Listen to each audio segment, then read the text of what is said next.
Pois é, voltando aqui à nossa reflexão, nós queremos tratar hoje sobre crescer no conhecimento de Cristo. Existem vários tipos de conhecimento, há formas diferentes de conhecer, mas nós precisamos crescer no conhecimento de Cristo. O apóstolo Paulo, ele nos disse certa ocasião que o saber entumece. O saber vira um tumor. Ele se torna algo que é prejudicial, ele ensoberbece, deixa a pessoa com uma atitude de arrogância. Mas ele vai dizer também que o amor edifica. São poucas as pessoas,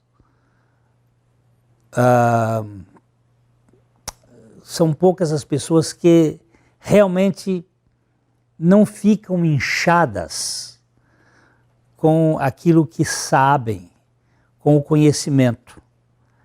Há muitas pessoas que se sentem assim, maiores por terem certos cursos, uma certa formação, e se sentem especiais.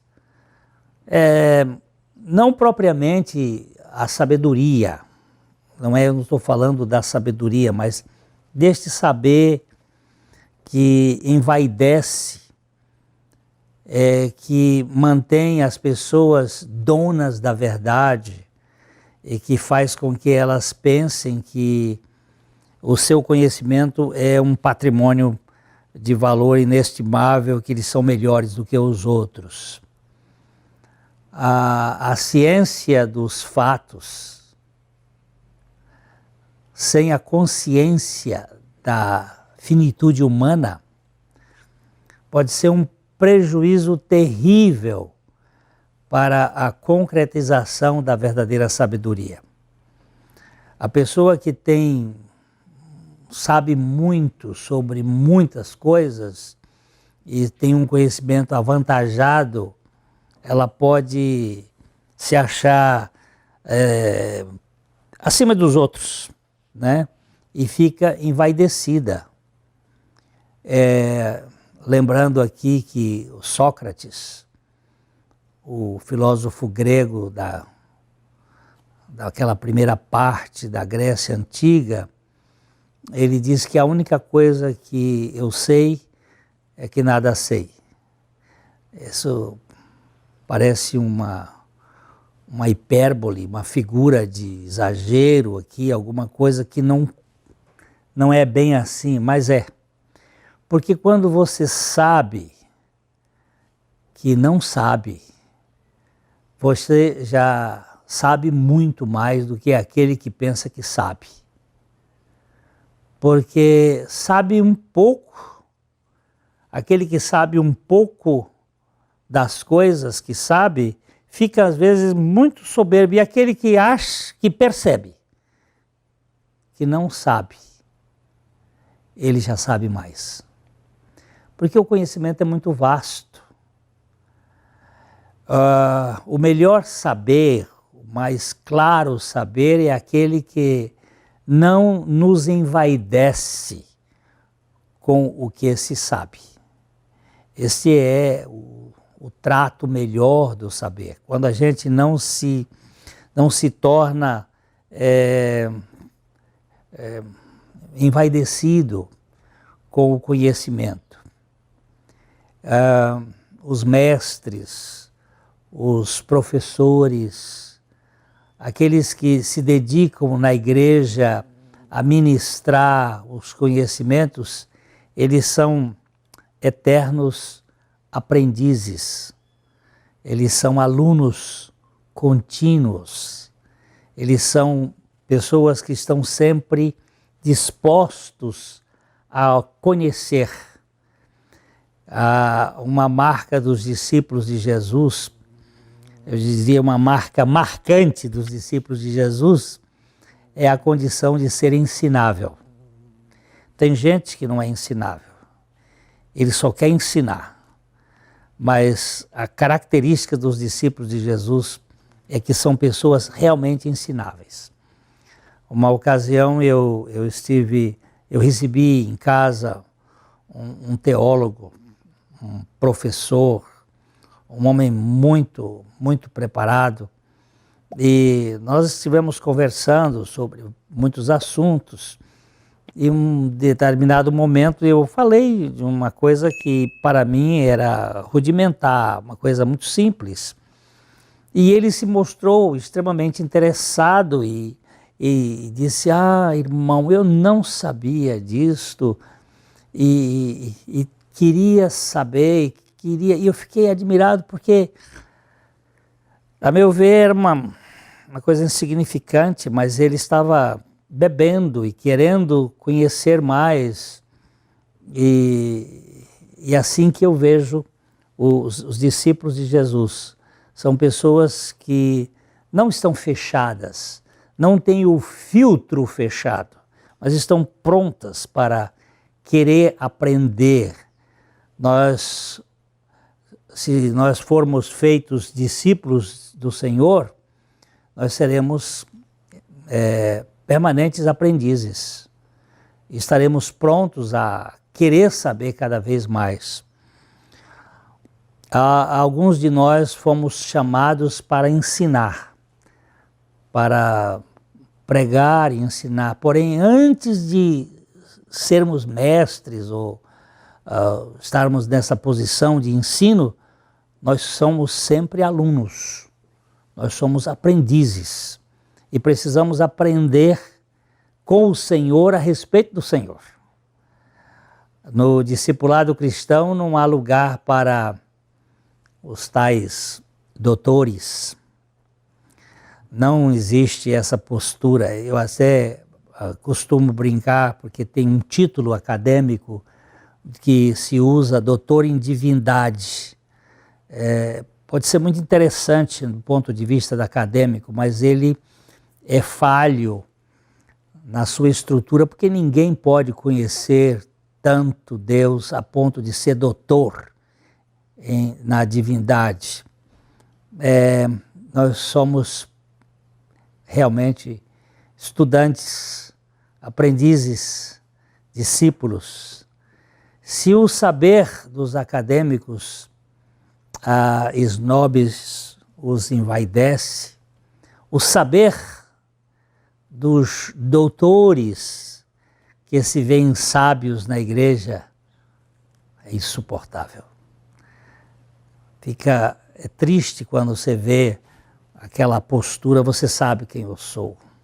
E aí a pessoa se enche de títulos e vai falando sobre a sua formação, sobre o seu status de formação.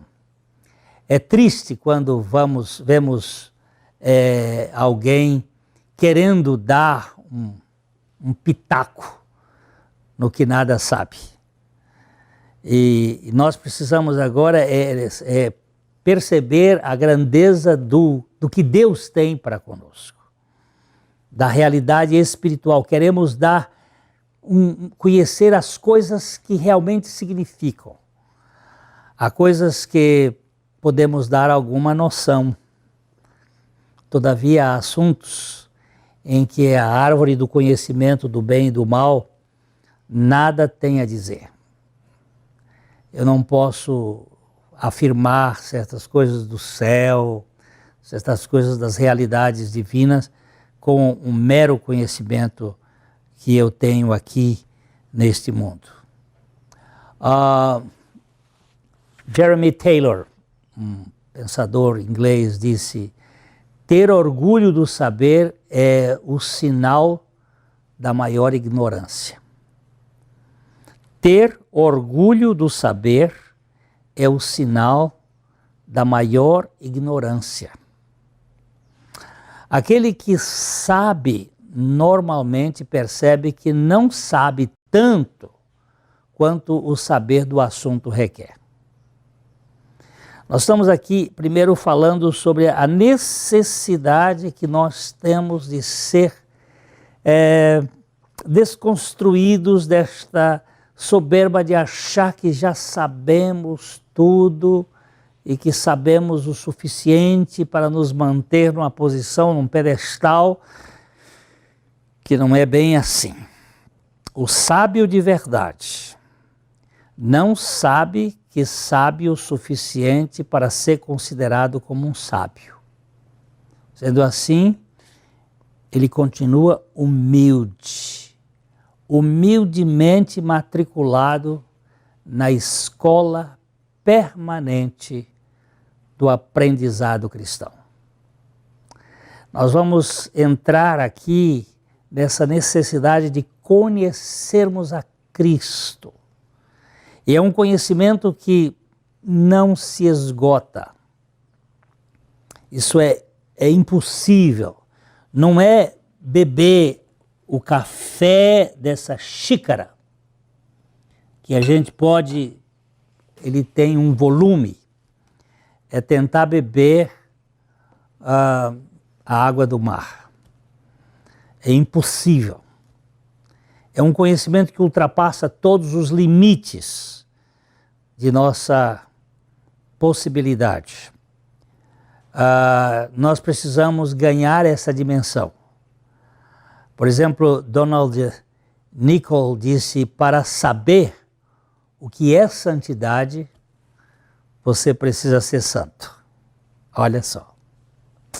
Não pode ter teoria. Aqui não tem informações. Para saber o que é santidade, eu e você precisamos ser santos. E para ser santos, nós precisamos passar pela obra de Cristo em nós. É isso que faz a diferença. Nós estávamos falando ainda há pouco que a santidade, por exemplo, é uma coisa que alguém, para saber o que é, precisa experimentar. Precisa experimentar ser santo. Aí alguém diz, muito bem, e como é que alguém sabe que é santo? Essa é um assunto que a graça se encarrega. Ninguém, por si mesmo, pode se fazer santo. A santidade é um atributo de Deus que é conferido aos seus filhos mediante a obra da regeneração, quando nós passamos a ter a natureza de Cristo. Mas quando a graça o faz santo, esse santificado passa a conhecer o que é santidade. Ainda que parcialmente, porque todo conhecimento que nós vamos ter da obra de Cristo é aquilo que Paulo diz que nós vemos por espelho, em enigma. Nós vemos, e o espelho naquela ocasião era feito de metal e muito assim, sem muito brilho para refletir.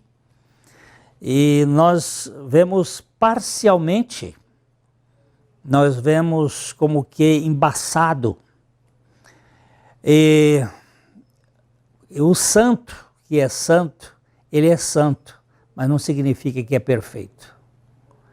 Qual foi o santo que se viu um dia sendo perfeito? Não tem, não existe. O santo significa aquele que foi separado para Deus e vive de Deus, por Deus e para Deus. É uma relação de intimidade e é um conhecimento por assimilação muito mais do que por absorção do cérebro. É uma quase que uma simbiose que vai se processando no andar do crente. A santidade é um processo que nunca pode ser analisado como um estado. Eu cheguei a ser santo. Não há um santo acabado, mas sempre em construção. E sempre conhecendo cada vez mais a intimidade da pessoa do nosso Senhor. O apóstolo João afirmou, certa ocasião, que aquele que é santo, santifique-se ainda. Aquele que é santo, evolua no processo da santidade. Quem já subiu ao pódio da santidade e derramou uma garrafa de champanhe em sua própria cabeça? Essa é uma pergunta que às vezes a gente vê o corredor de Fórmula 1, e quando ele chega no pódio, ele abre a garrafa e derrama a garrafa na sua cabeça, porque ele conquistou aquela posição. Mas isso não acontece com a santidade. Quanto mais você conhece, mais você se vê menor. O apóstolo Paulo, ele no final da vida, já no crepúsculo da sua existência, ele se via como o maior dos pecadores, mas o menor de todos os santos. É a consciência de que nós não temos esta sabedoria para sermos maiores. O santo sabe que é santo, mas nunca saberá em que grau se encontra da sua santidade evolutiva. Ele é santo porque ele foi separado e porque ele está na intimidade com Deus, porque ele está crescendo. Porém, não sabe a que grau. Também é bom que se saiba que não há santo paralítico.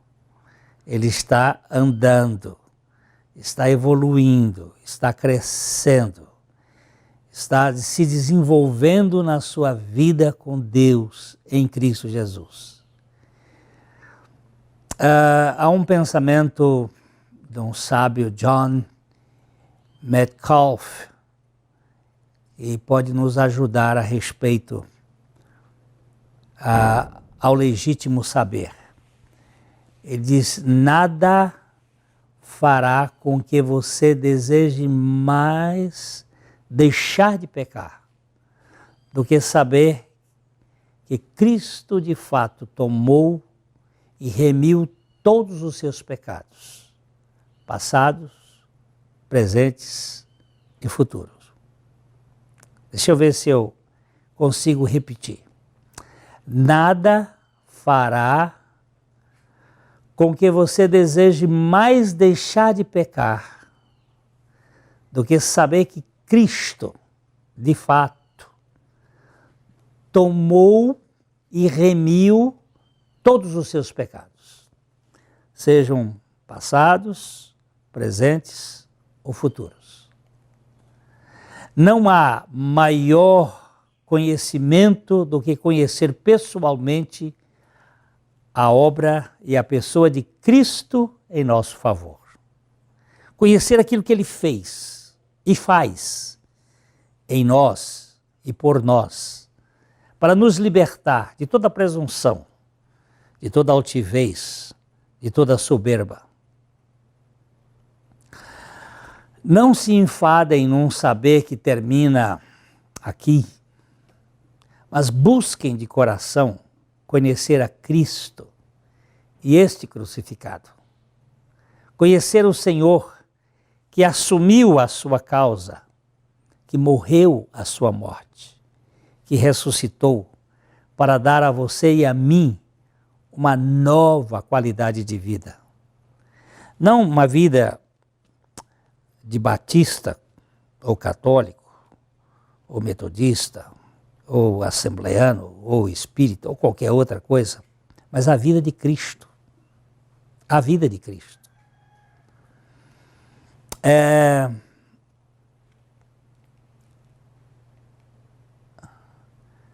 O apóstolo Paulo,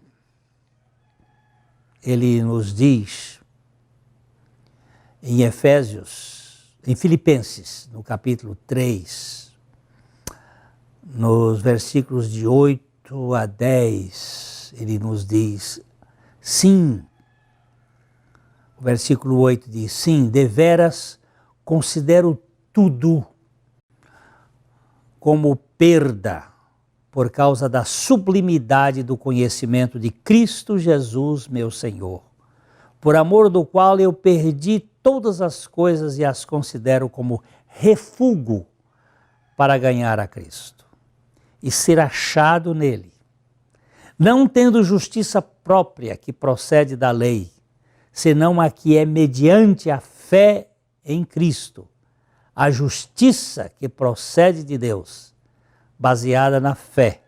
E aí no verso 10 ele diz, para o conhecer e o poder da sua ressurreição e a comunhão dos seus sofrimentos, conformando-me com ele na sua morte.